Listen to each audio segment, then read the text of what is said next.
Hi, welcome back to my channel. I'm so excited you've taken time to be with me today. I want to talk today about something really requested for, about college applications. What do I need? What are the checklists? What are the requirements? How should I well prepare myself for university? How well should I prepare myself? My son, my daughter, I've been working on to go back for studies. What do I need to check on? So today I'm just gonna share with you briefly, or maybe in details, some of the checklists, some of the things that you might require, you will require for your college applications.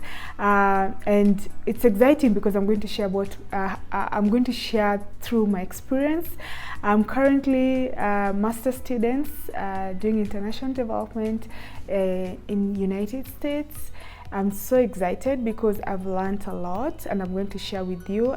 This is my second master's, so I have wealth of experience in this field.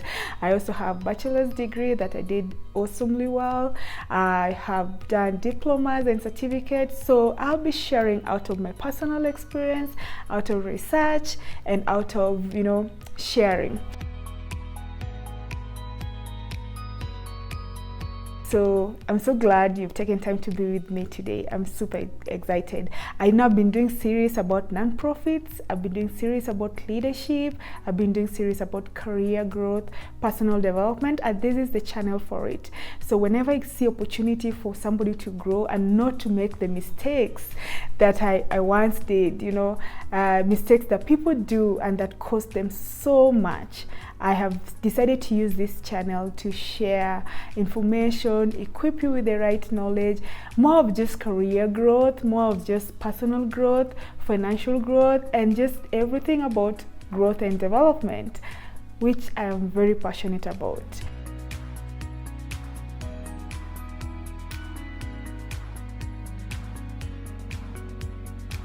If you're getting to see me for the very first time, welcome. If you're getting to hear about me for the very first time, karibu, welcome. My name is Sheila Atieno Vandegraaff. I am a founder of a successful nonprofit organization. I'm also a consultant in various fields, and as I've shared, I also help students who are interested to apply for college in either United States, Canada, Australia. So information I'm going to share with you will help you across board because I'm going to give you my wealth of experience. And probably we can have a stream, one of these days we can have one-on-one interactions. If you want to reach out to me through any, probably what I'm going to share might not be as clear to you, please feel free to reach out. I respond to all my emails, and my email is in my, when you click on the link, you'll see my email. Please subscribe to my channel. Please like, comment. Through your support, that's how we get to reach out to as many people. I'm so excited that you're here with us today. So please, if you can, subscribe to my channel, share it, comment, like, and let's grow this channel. Let's reach out to as many people as we can.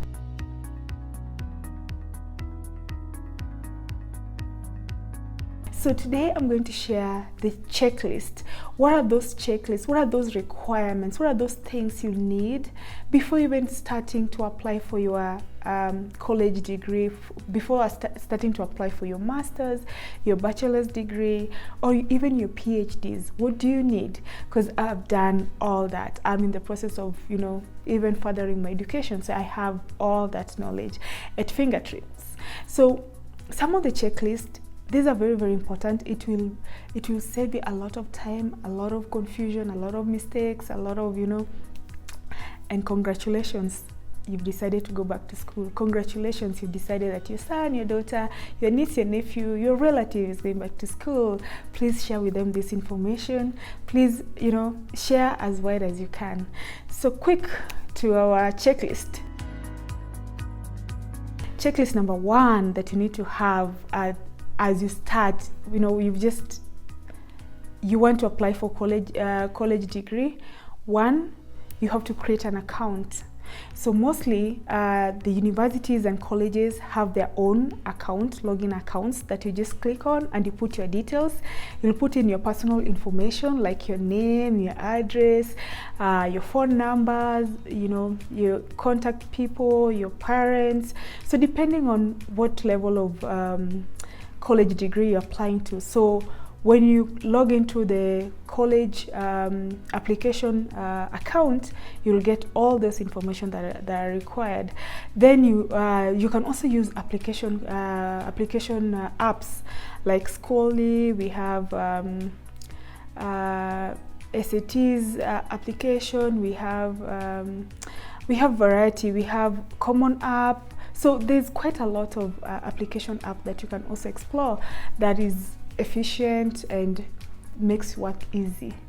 So that's checklist number 1. Checklist number 2, you will have to look, have your transcripts ready. These are the official transcripts, not photocopied, not, you know, official transcripts. These transcripts, you're going to upload them to the website as you do your application. Some of the universities also request for the transcripts to be sent directly to them in hard copy. So you'll also get to know the address of these various universities you're working with, you're applying to. So just be sure that you have the official transcripts. And when you have these official transcripts, it will make your work easy, because then it saves you on time of looking for the transcripts, reaching out to your university, and you know, all that. I remember when I was doing my application, I had photocopied transcripts. I don't know where my original transcripts had gone to in one of my applications as I was applying for, I think, my first master's, and I had to take a lot of time looking for the, you know, original copy of the original transcripts, and you don't want to go through that. It's already stressful to even go back to school or even progress your education. It's so much, it takes so much energy, so much time. So congratulations for you deciding to take this path. It's not easy, and they always say it's for the few. The third that you'll have in your checklist are the essays. You're going to do a lot of essays depending on the universities. One university, the essays varies from one university to the other. So in one university, you'll be required to probably do a certain essay. The other university will, you know, so they have their own way. And some of them are almost the same, like the personal statement. Just be sure that you don't copy paste your personal statement from one university to another, because that might cost you. You might leave the name of the university in one of the personal statement, and that is like an automatically dismissal.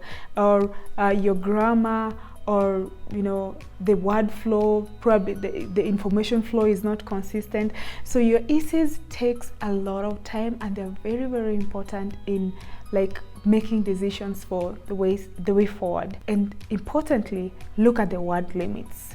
Some of them share with you the maximum word limit, some leave it open. So be very careful on what is required in your essay. That is the third. The fourth is you have to be ready and know who is going to do your letter of recommendation. Very important. I remember when I was applying for my master's, what I'm doing currently, I reached out to one of my professors, and he was super busy, super busy, and he was not in a position to write for me a recommendation letter within the timeline. So the beauty is, I did not only reach out to one professor, or you know, I have a strong network. So normally most universities request for at least 2 to 3 recommendation letters. 2 to 3 recommendation letters. So what I will share, if you're applying from high school to bachelor's level, you can reach out to your school teachers, you can reach out to your school teachers, you can reach out to your coach. If you're playing sports, you can reach out to your counselor. At a master's level, probably what you can do is that you can also reach out to your professors. So what I suggest, how I did it, two of the letter of recommendation came from my professors who know you so well. They can vouch for you well, not just somebody you're not sure. You've not interacted with them. They don't know what you're doing. They don't know what they'll be gazing. What you don't want to do is to give letter of recommendation or get a letter of recommendation from a professor or from a person who will just be doing generic recommendation. The applications are highly competitive. These universities receive so many applicants, and for you to stand out, your letter of recommendation should be very specific to who you are. So choose wisely the people who are going to recommend you. So two are my professors and one was from professional background. So I was very keen on who I was choosing, and I kept on reaching out to them to remind them of deadlines. Normally people fail to achieve the deadlines because the recommenders didn't do that because they are busy schedule. You can't blame them. So make sure that you keep on reminding them that the deadline is approaching, check on the progress, and you can know whether they've sent the recommendation or not through your application portal. So keep on checking your application portal. It will give you update on the progress. Why am I saying this? Normally this recommendation letter, you give consent to whoever is going to recommend you. I suggest you give consent so they can just go ahead and send it. They don't have to share with you, send it to the university. So that's why I'm saying pick on the right people to do your recommendation letter. Don't just pick on anyone, just to let you know. Then the other thing that you need as your number 5 in your checklist, a requirement that the university will need is the standardized tests. So if you are from high school and you want to apply for any university, probably in the US, in Canada, in Australia, Scandinavian, I think across board, you'll need to do standardized tests like SATs, ACT. You'll also need to do, if you are not from an English-speaking country, you'll need to do TOEFL. You might also be required to do, for those from high school to college level, probably those are the ones that are needed. Then from bachelor's, probably you want to apply for your master's, you will need to have GMAT or GRE, depending again on the institution. But there is a caveat. So since COVID-19 period, all that has changed, there are some universities that no longer require the standardized test. There are some that still require the standardized tests. So go to the university and check on their requirements. What exactly do they need? Do they need for you to do a TOEFL? Do they need for you to do SATs? Do they need for you to do ACT? I mean, check on it, because every university will be different from the other. The importance of doing these standardized tests are they help the university in the selection process. However much some universities say it's optional, through research, I still discover that they're still very important in terms of selecting you against the other. If that's just the last option, they might take you because you submitted your SATs and you performed so well, and they only had one chance. So if you're in a position to, go ahead and do the standardized tests and send them to your university. They will share with you their code, and use that code to send. When you go for the examination center, share with them the code. I know these standardized tests are not cheap. They're not cheap.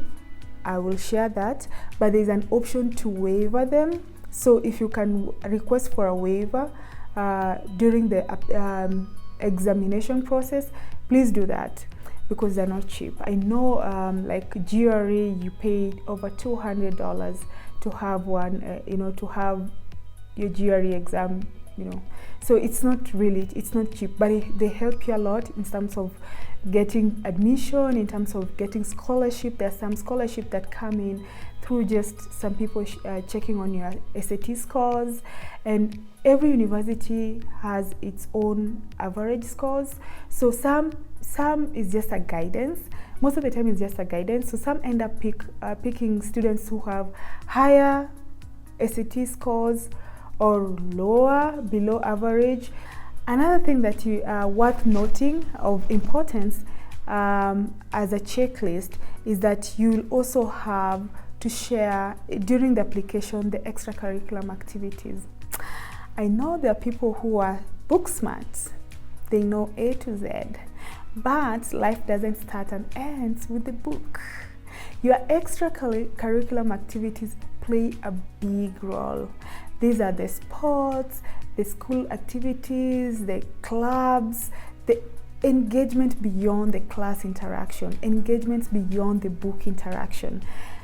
They go a long way. So if you're that student who, I think generally you need to be a all-round student.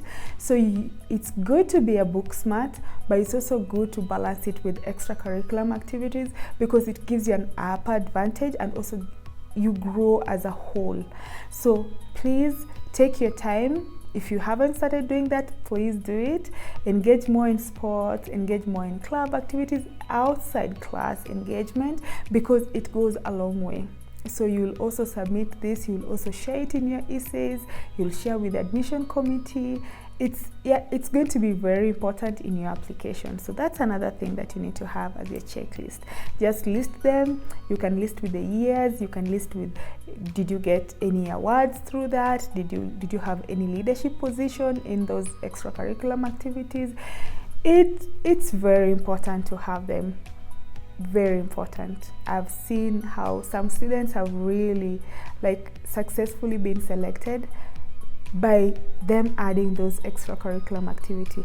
Another thing just to share, there's so many scholarship that comes in that you might get by just being a professional in sport. We have sports scholarship, we have, so that there's a lot that comes with extracurricular activity. So don't take it for granted. So the other checklist, I think my number 7 is closely related to extracurricular activity, but it's also on its own. These are the community service. Did you ever do community service? Do you volunteer to support charity work? If you do, list them there, list the years, list the number of people you've impacted, list all of them, because it will not only give you an upper hand, but it also tells these people that you're not just coming to study, you're going to add value to the community, because most universities don't stand on their own. They stand because of the community that surrounds them, and they want students who will continue to progress the legacy of the university. So if you have extracurricular activity, you are doing community service, you will definitely be a good fit for that particular university. You will stand out. I'm telling you for sure. Don't take these things for granted. So that's checklist number 7. Checklist number 8 that people shy off from doing, because some people tell them you're bragging, or you're not supposed to mention them. But you know what? Awards and recognition are very important in your application, because they don't just award anyone on the street. They don't just pick people from the streets and give them awards. They give people awards for the work well done. It's a big sacrifice. So when somebody can recognize what you've done, why not carry your head high and receive those awards? Because those awards are very important in your application. So if you've won anything in sport, in leadership, in class, whatever, list them, because they will add so much value in your application. So make sure you don't stop at just what you did in class. You passed, you did well in your grades. It is very important that you also impact outside and within the class. So your awards and recognition, don't miss out on including them in your essay, in your application, because they will be they will help you in getting into the school you want to. They will help you in scholarship. They will also help you in more opportunities. So I'm just sharing with you because I have wealth of experience. So guys, if you haven't subscribed and you're still here, please subscribe to my channel. I hope I'm making sense and adding value to your life, because that's what this channel is about: empowering one another with opportunities, with the ideas, either through career development, through leadership, through financial growth. You know, we are just here to share with one another. If your heart is in non-profit, I am running my non-profit, so I'm giving you real-time experience that people pay so much to know, but I'm giving it for free. So please subscribe. Anyway, so the other thing that you need to have in your checklist is, we've talked about recognition. We also need to talk about, you need to look around for the financial aid or scholarship. Just to tell you, education is not cheap. Tuition fee, it's expensive. It ranges from $30,000 to $50,000 a year, or even more, depending on the institutions you're going to. So a lot of students end up having so much to pay back in terms of loan, so much that they get discouraged to even continue with their education. So I don't want you to be discouraged. There are other ways that you can still study, as you can still pursue your education. So in the checklist, look at student loans. The FAFSA, look at HELB, look at, so we have a variety of student loans. Look at your state loans, your county loans, look at your national loans, look at foundations. They give scholarship. Within the schools, they have a lot of scholarship. I am a C fellow, so I got a full tuition scholarship, and I'm so happy that I got to have this scholarship. So within the universities, there are scholarships. I know of US embassy program that they have the Fulbright scholarship. Look out for Fulbright scholarship. Actually, I'll do a special video on scholarship to support your education. If you're interested, hit like, comment, and share with me if that's something you'd want to. Comment what's the checklist so far that's of importance to you, and if you want me to do a special video on any of the checklist, hit the comment, like, share, and all that. You can also reach out to your friends and family and work this out also with your parents. I know some parents, if you share with them early enough, they can find a way of giving you ideas or sharing ideas within the family, how to raise those funds. You can also reach out to a co-signer. Somebody will give you a private loan, or you never know, there are those individuals who are just passionate about supporting individuals' education. Reach out to the people you think that might be of, might support you through your education journey. So there are ways to get your education, you get your studies without straining. So we also have in the checklist, when you're applying for your university, for your college degree, you'll also be required to have, some university require you to have CV or a resume. I know this is a really difficult thing for people, especially who don't have a CV or resume, and especially if you don't have any work experience, and you start beating up yourself, like, where should I get my CV? How do I go about it? What are the way forward and all that? Don't stress yourself. Start from where you are at. If you're from high school and you're applying for your undergraduate degree, just put in your career, your education growth career.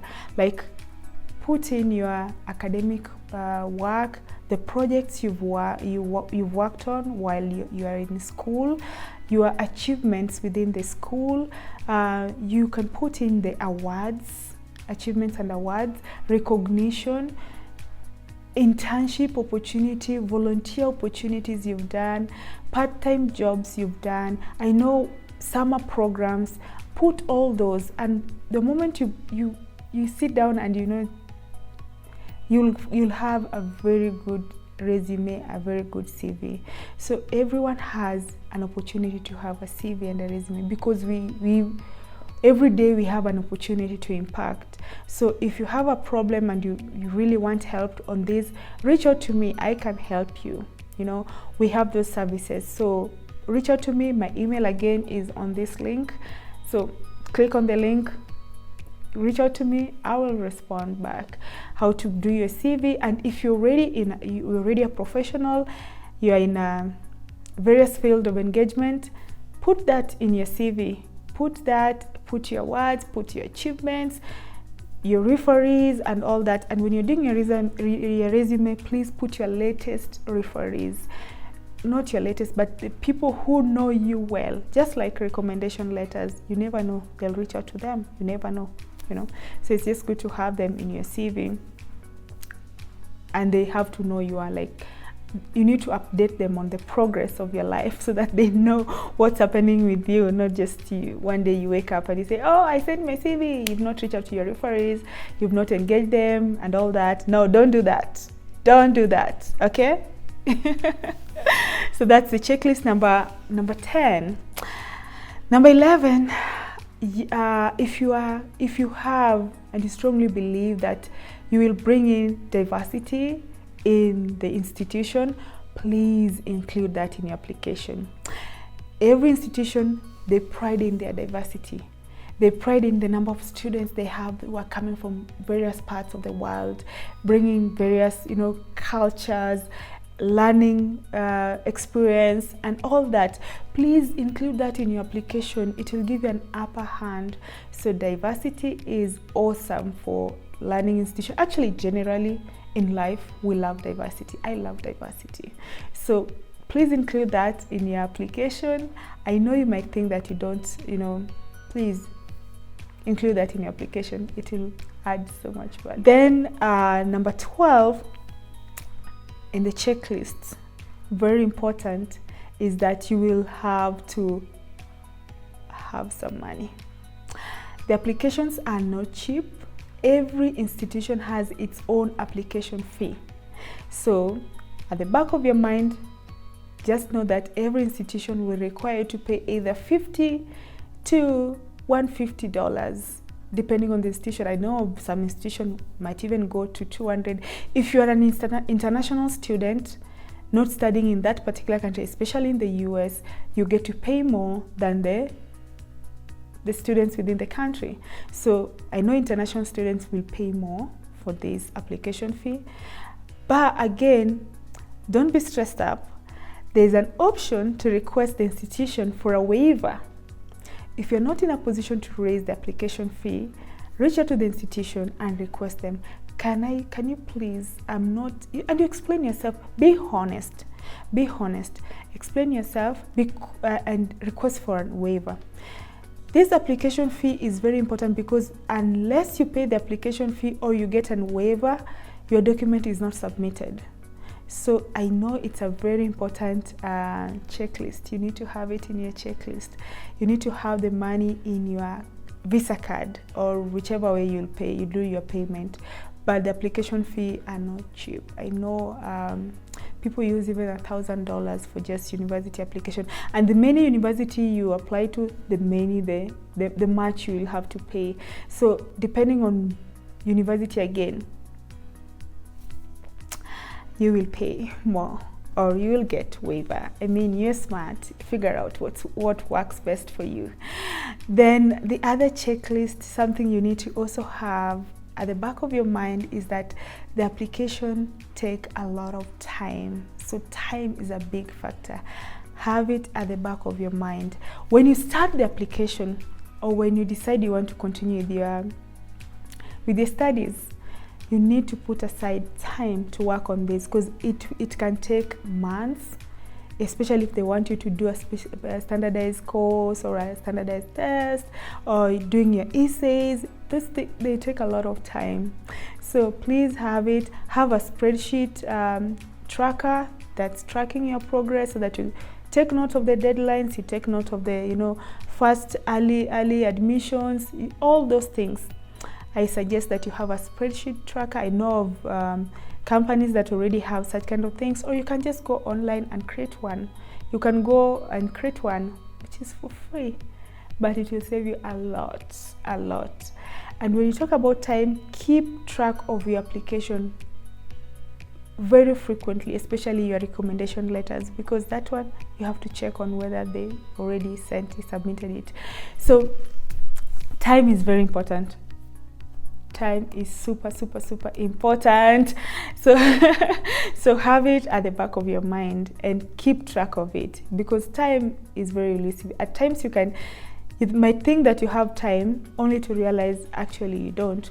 The sad part is that you can still send your submission, but once the deadline, it has hit deadline, there's nothing much you can do. Another thing to consider is most applications that come in fall get a lot of scholarships. So if you want to apply for college, I suggest you try fall, because fall has a lot of, most openings happen in fall. A lot of institutions, education institutions, colleges, universities don't do a lot of openings in spring. So take advantage of fall, take advantage of that, because it also comes with scholarships. So time again, don't waste time. So that's number 13. Number 14, prepare for an interview. At the back of your mind, just get to know that there's some institution that will require you to go through an interview process. There's some institution that will not require you to go through interview process. So again, check on the institution's requirement. Does it require me to go through an interview, or I will not go through an interview? So you'll be interviewed by the institution, either admission committee member or whoever, but just get to know that you need to prepare yourself for an interview, and either the interview will be for the admissions or for scholarship. Mine was for scholarship. For any of the admission, I never got to be interviewed. So again, depends with the institution, and they're not hard. The interview process is not hard. And again, I can do a question and answer on what's expected in an interview, especially for admission or for sponsorship or scholarship or for whatever reason. So if you want me to do any of, please comment. So those are my 13 things you need to check on when you're doing your when you want to do your application. Applications are now open until late December, early January. If you want to start your application, start now. You're almost getting late, because I know most universities do it on rolling basis, so you never know when you send it during deadline. Maybe they've already decided on the number, they've gotten the right number and they're good to go, or some wait. Again, institutions have their own internal policies that guide them, but I would suggest that you apply early and submit early. Don't wait up until the last minute, because anything can happen at the very last minute. Get it from me, who was a very big person in procrastination, but I've tried to work with time, and you can do it. You can for sure do it. So those are my 13. Again, I hope they will help you in your journey of applying for college.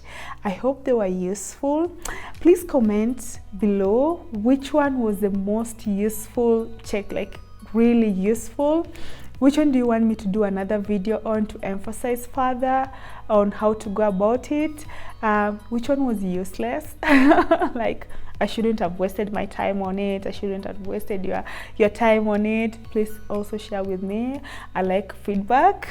And if you found this video important, please share it out with your friends, your family, your colleagues, anybody who's been like wondering what's next for their life. I personally feel like every day we are learning something, and enrolling for college is a big step, and it's a wonderful step, because, well, you'll not only meet new groups of friends, you learn from wonderful people, wonderful professors, and you'll get great time in the library. I rarely go to the library, but it's okay. You'll have really wonderful friends. Again, as a tip is keep on checking on your application progress. Don't leave it on its own. Like, you know, keep track of your application. That's what I'm trying to say. Keep on tracking your application. It's very important. It's very important. Keep track of your application, and I wish you the very, very best. I wish you the very, very best. Again, if you have any issue, you need me to help you in anything, send me an email. You know, send me an email, but please make sure you've subscribed. Send me an email. I will respond. I will help you. Again, we have consultancy services for that, or you know, you never know. Just reach out. Thank you so much for staying all the way with me. I truly appreciate this. I don't take it for granted, and I wish you once again the very, very best. Thank you, and be blessed.